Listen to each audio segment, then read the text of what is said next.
In the quiet and misty highlands of Scotland, Balmoral Castle once again becomes a setting for a private royal gathering. But this year, insiders say it carried a tone far more serious than the usual father-son bonding retreat. King Charles and Prince William reportedly slipped away for what's being described as crisis talks, as tension within the royal ranks continues to mount. The royal family has been battling fresh controversy after new allegations involving Prince Andrew and Sarah Ferguson resurfaced in connection with Jeffrey Epstein. As the headlines swirl around the Yorks, Charles and William's trip north appears to have been a deliberate effort to step back from the noise and confront the growing strains within their own relationship and the institution itself. Observers say that Charles, now 76, and William, 43, have kept up this annual retreat for the past few years.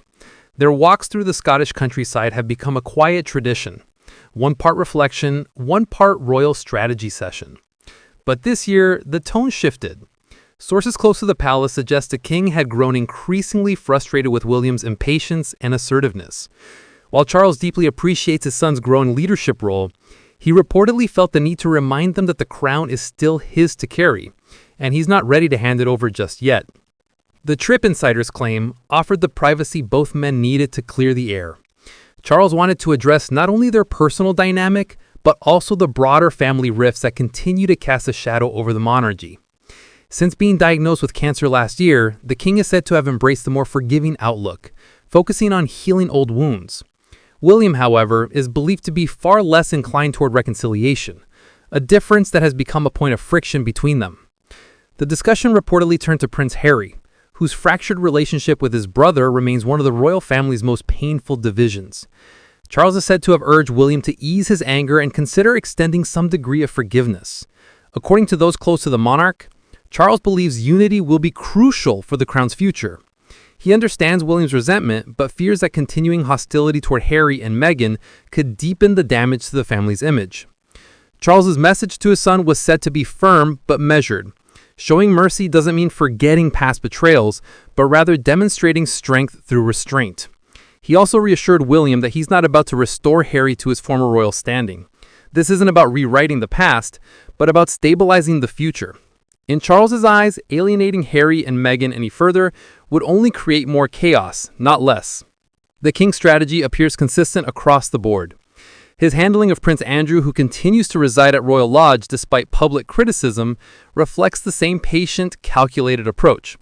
While Charles is privately furious about Andrew's scandals, he reportedly believes that acting too harshly could backfire. Removing Andrew completely could risk turning him into another rogue voice against the monarchy, something Charles is determined to avoid. Behind closed doors, the conversation at Balmoral also touched on William's well-known temper. In Harry's memoir, Spare, he described a heated altercation between them, a moment neither brother has publicly confirmed or denied.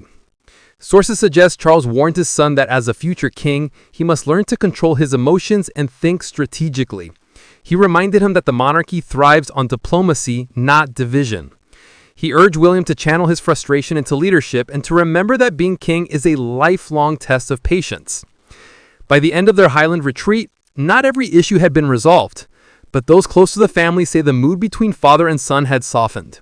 They left Scotland with a renewed sense of purpose, not just as monarch and heir, but as two men bound by duty and blood, trying to steer the British monarchy through one of its most turbulent chapters. As the royals continue to navigate scandals, strained relationships, and public scrutiny, one thing is clear.